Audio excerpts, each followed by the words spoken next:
Bienvenue dans ce nouveau numéro de Cap Amérique. Au sommaire aujourd'hui, la guerre en Ukraine, bien sûr. Elle s'invite dans le discours sur l'état de l'Union de Joe Biden. Le président américain qui veut isoler Vladimir Poutine sur la scène internationale, notamment grâce à de très lourdes sanctions faites pour durer. Quelle peut être leur efficacité? On va poser la question à Olivier Dorgans. Il est spécialiste des sanctions économiques. Vladimir Poutine est un dictateur plus isolé que jamais. Ce sont les mots de Joe Biden lors de son discours sur l'état de l'Union.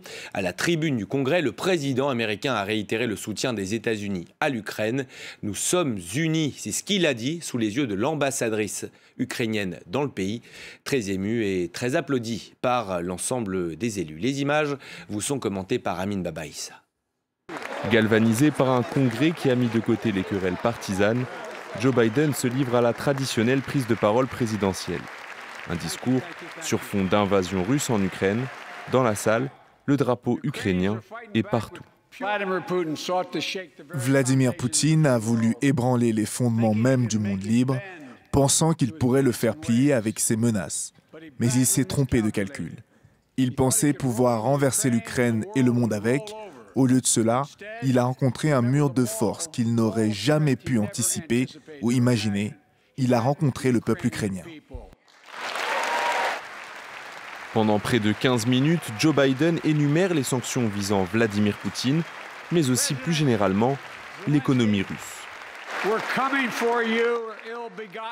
Nous viendrons chercher vos biens mal acquis. Et ce soir, je vous annonce que tout comme nos alliés, nous fermons l'espace aérien américain à tous les vols russes pour isoler davantage la Russie et ajouter une pression supplémentaire sur son économie. Il n'a aucune idée de ce qui arrive.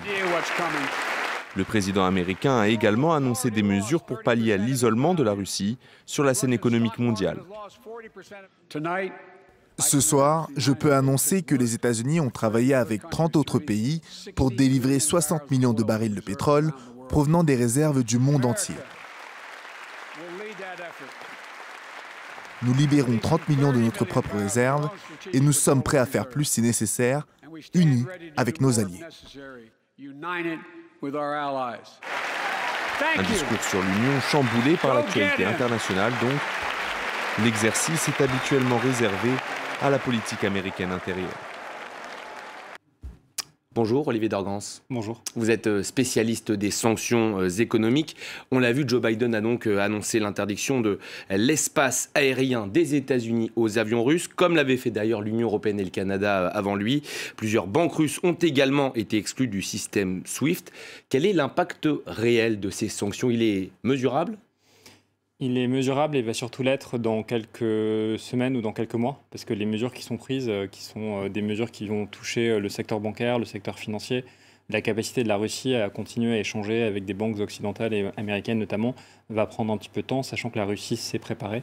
La Russie se prépare depuis 2014. Ce ne sont pas les premières sanctions contre la Russie. On a eu des sanctions déjà depuis 8 ans contre ce pays. Et donc Vladimir Poutine avait aussi anticipé un certain nombre de ces mesures. Et donc la question de savoir quand est-ce qu'elles vont commencer à montrer leur efficacité, ça serait bien aventureux de ma part d'y répondre. Probablement dans quelques semaines ou dans quelques mois. Ça a marché, ces sanctions américaines, ces dernières années en Russie? Ça a marché d'une certaine mesure parce que les sanctions de 2014, elles visaient principalement le secteur technologique en matière d'exploration et de production pétrolière et gazière. La Russie avait déjà à l'époque beaucoup besoin des États-Unis. Elle avait notamment fait un partenariat assez important avec Exxon.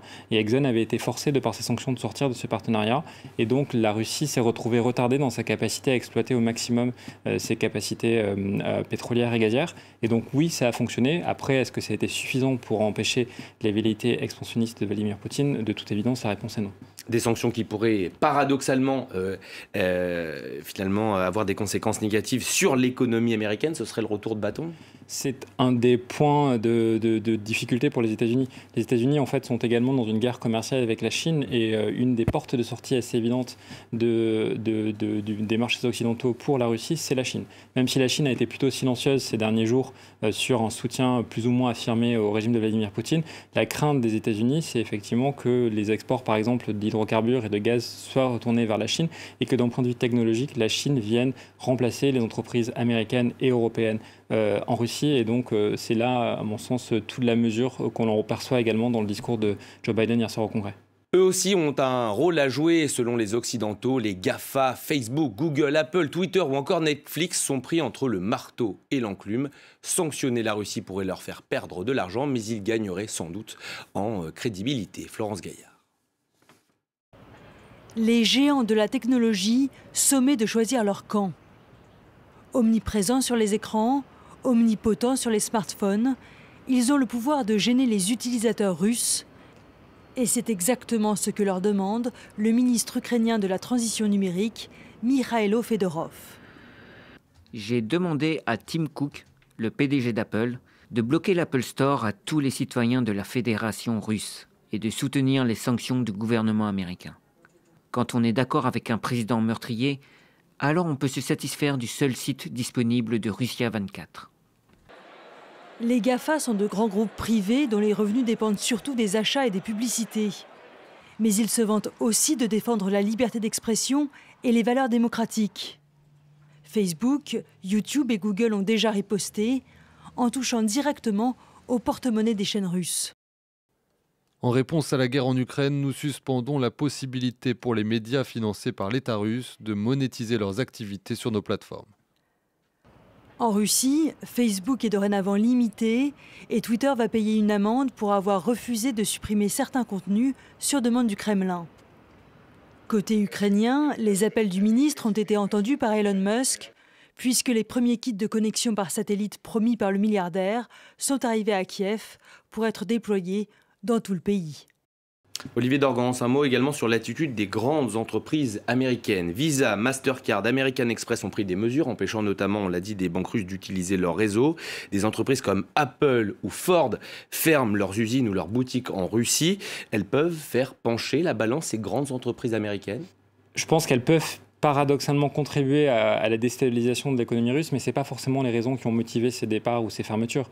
Un des grands risques aujourd'hui pour les entreprises occidentales, qu'elles soient américaines ou européennes, ce sont les contre-mesures russes. La Russie a déjà annoncé hier soir interdire les désinvestissements étrangers dans son pays. Et donc, une des craintes pour une entreprise comme Ford, par exemple, c'est de se retrouver dans la situation dans laquelle est également Renault en France, et donc de se retrouver dans l'impossibilité de sortir de ces partenariats. Et donc, c'est plus, à mon sens, une mesure préventive pour éviter des mesures de rétorsion russe que quelque chose qui va vraiment peser dans la balance diplomatique. Merci pour toutes ces explications, Olivier Dorgan. Je rappelle que vous êtes spécialiste des sanctions économiques. Merci beaucoup à vous. Merci à vous.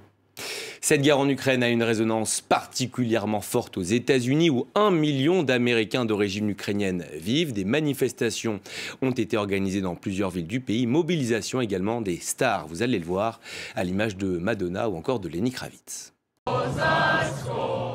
L'hymne ukrainien chanté par la foule, de Chicago à Atlanta, en passant par Détroit. Dans toutes ces villes, une marée de drapeaux jaunes et bleus, comme à Washington, où la foule se rassemble devant la Maison-Blanche. Tous ici sont venus apporter leur soutien à l'Ukraine et condamner l'invasion russe.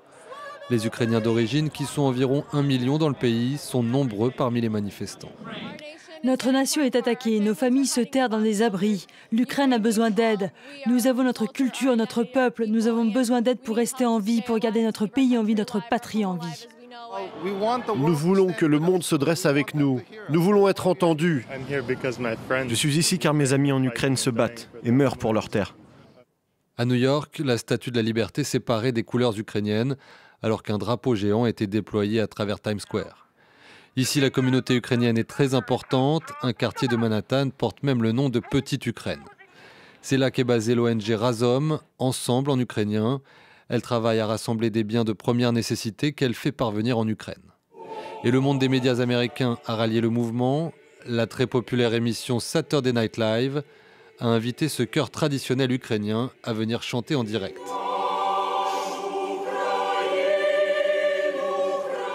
Madonna s'est, elle, exprimée sur Instagram, repostant une vidéo faite par l'un de ses fans pour condamner la guerre menée par Poutine. Message pacifiste également du chanteur Lenny Kravitz, dont le père était d'origine ukrainienne. Les stars mettent aussi la main à la poche, comme le couple hollywoodien formé par les acteurs Blake Lively et Ryan Reynolds, qui a annoncé un don d'1 million de dollars pour aider les réfugiés ukrainiens. De son côté, le Met Opera de New York s'interdit désormais de collaborer avec des artistes qui soutiennent le pouvoir russe. Une décision rendue publique sur la scène de l'opéra où les chanteurs de Don Carlos ont entonné l'hymne ukrainien en début de représentation. Et c'est la fin de ce numéro de Cap Amérique. Merci à toutes et tous de l'avoir suivi. Restez avec nous, l'actualité continue, bien sûr, sur France 24.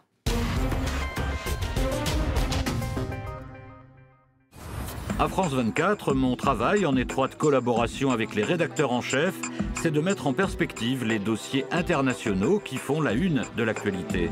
Tous les jours, je décrypte l'information internationale afin d'être prête à intervenir à n'importe quel moment sur l'antenne. En cas de breaking news et d'édition spéciale, je suis en direct sur le plateau pour analyser l'événement que nous sommes en train de vivre et ainsi permettre d'approfondir les choses pour les téléspectateurs. Je reste informé au quotidien de ce qui se passe à travers le monde afin de connaître tous les enjeux historiques, géopolitiques, économiques ou environnementaux des grands sujets d'actualité. Toute l'actualité est décortiquée grâce à vos chroniqueurs internationaux 24 heures sur 24 et 7 jours sur 7. Liberté, égalité, actualité.